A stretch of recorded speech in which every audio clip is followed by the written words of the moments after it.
Okay, here's a math question for you.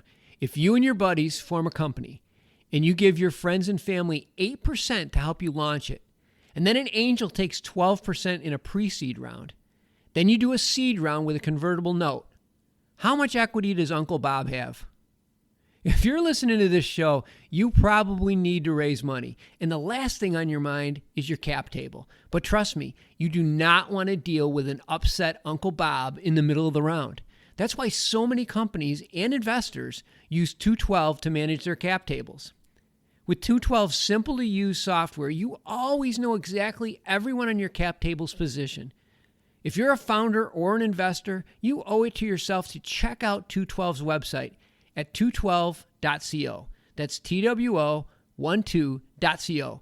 And get this, they're giving MJ Bulls listeners an additional 25% off your first year membership with discount code BULL, which brings it down to just $15 a month. Yeah, that's right, $15 a month. Go to 212.co, use code BULL, pay $15 a month, and never worry about a messy cap table screwing up your deal.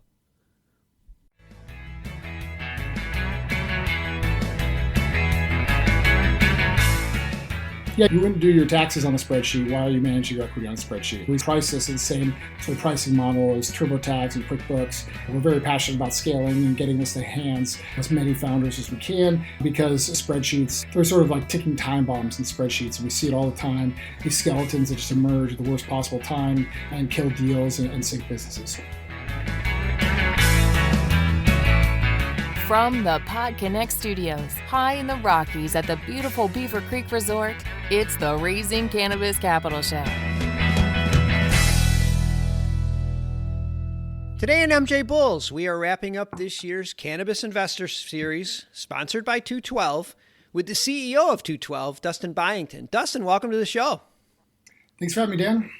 Well, I'm glad you could be here with us today. I mean, you're an expert on two topics that any company that's raising money must deal with: cap tables and dilution. Let's start with cap tables, which is basically a list of the company's shareholders. So let's say, for example, two guys start a company and they each own 50%, so the cap table will be two people with 50%. It seems simple. How does this get complicated, Dustin? It gets complicated in a hurry. The issue is that cap tables of startups are evolving very rapidly. And so we're bringing on different investors at different price points using different vehicles. You have employees and advisors whom you're giving options to at different strike prices with different vesting periods. And so keeping track of all this can get pretty complicated. Either most people tend to use spreadsheets and lawyers. Spreadsheets tend to be pretty inaccurate. Lawyers tend to be pretty expensive and also quite slow. So 212 is meant to be that sort of a replacement for your spreadsheets and sort of help your lawyers to be able to manage your cap table, or for you to do it yourself very quickly and efficiently.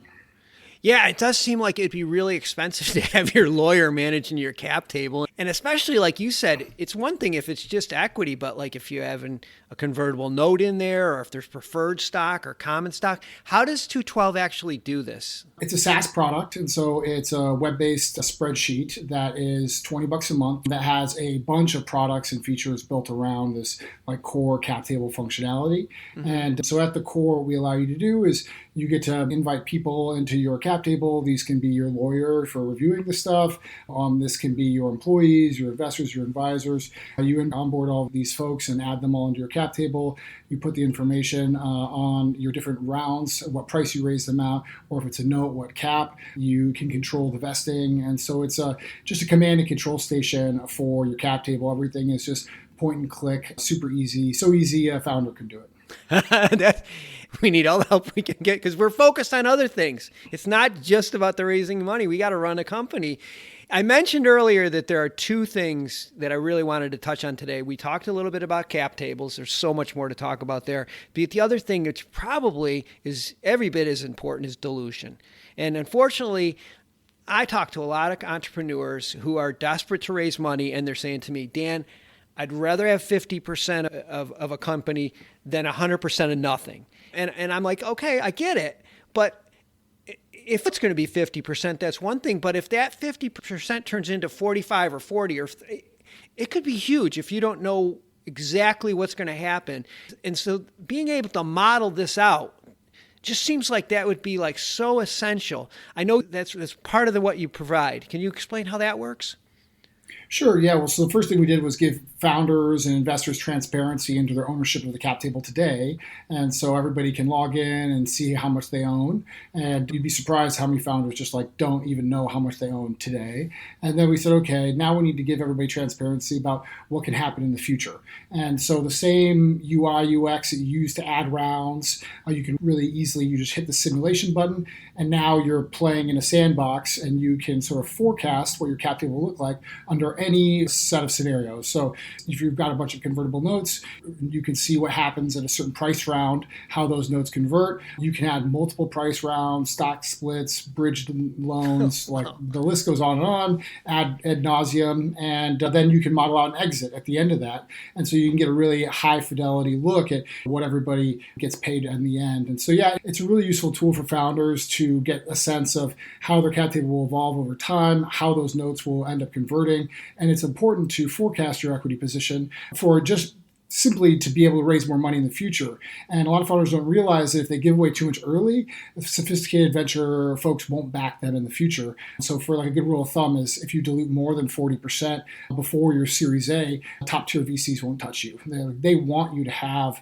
the equity to give you as a founder the incentive to push this through all the inevitable challenges. But also you need to use that equity for future growth. It's not, it might not stop at Series A. A lot of companies are raising, continuing to raise to their late years. And so if you give it away too much too early, it can really have these sort of compounding effects that can ruin businesses. Yeah, so it's more than just 50% of something is better than 100% of nothing. It's like you got to know, because what happens if it gets all the way to the finish line and you go, oh, cool, this is how much we're selling for. And then you're like, wait a minute, how come that check is only that size? Like, how did that happen? It happens all the time, unfortunately. As founders tend to have a lot less than they think. And then there's also liquidation preferences that VCs will sort of sneak in there too. And liquidation preference is just a right for them to receive money before it gets distributed to everybody else. And so if there's like a 3x liquidation preference and they invest $1 million, right off the top, they're getting $3 million back before anybody gets another penny. So say you're exiting for $5 million, you're all excited. Well, actually, you're going to exit for 2 because the VCs are going to take 3. So you can help yourself up front by using our tools to figure out how these terms will manifest in your cap table long term. But as another general rule of thumb, usually the liquidation preferences are now seen as somewhat predatory, and 1x non-participating is standard. If anybody's asking for more than that, I'd probably talk to a lawyer. Yeah, that's a good point. That's a good point. But at least you'd know. For $20 a month, at least you'd know. Yeah, you wouldn't do your taxes on a spreadsheet. Why are you managing your equity on a spreadsheet? We price this in the same sort of pricing model as TurboTax and QuickBooks. We're very passionate about scaling and getting this in the hands of as many founders as we can, because spreadsheets, they're sort of like ticking time bombs in spreadsheets. And we see it all the time. These skeletons that just emerge at the worst possible time and kill deals and sink businesses. Do you want to grow your cannabis business? Are you curious about this booming new industry? Then you don't want to miss NCIA's 7th Annual Cannabis Business Summit and Expo, the industry's most influential national trade show. Join us December 15th through the 17th at the Moscone Center in San Francisco for the only cannabis industry event with over 125 top presenters, 80 plus business building educational sessions, and hundreds of exhibitors, all under one roof. Discover next year's best-selling cannabis brands and learn from the best in the business at #CannabisSummit this December 15th through the 17th in San Francisco. Tickets at CannabisBusinessSummit.com. That's CannabisBusinessSummit.com. You must be 21 years of age. I know we rushed through a bunch of information, folks, so if you're looking for more detail, and you even have a demo on their website, so check it out. Go to the show notes. I have links in the show notes. We also have links at PodConX.com. Go to the 212 website and check it out, and I'm sure if you have any questions, there's people from Dustin's team would be happy to answer. Thanks for being on the show today, Dustin, and also thanks for sponsoring this year's Cannabis Investor Series. I know a lot of our listeners really appreciated it.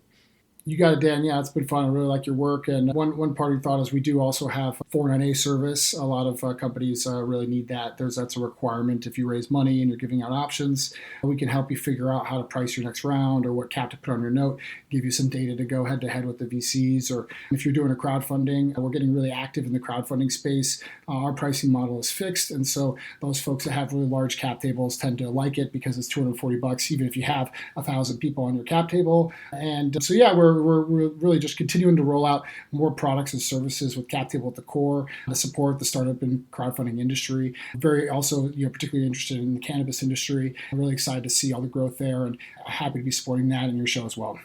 I'm really excited about the crowdfunding aspect of it. I'm glad you brought that up because we have another show called Cannabis Crowdfunding, and that's becoming a really big method for cannabis companies to raise capital. So again, thanks for doing this.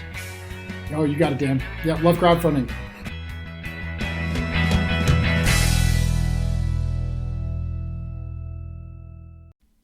Today's episode is brought to you by Santir, who's been crafting consumer products and tailored cannabinoids and terpenes for every issue like sleep, stress, focus, and pain. All their products are certified THC-free and use only natural ingredients that you can pronounce.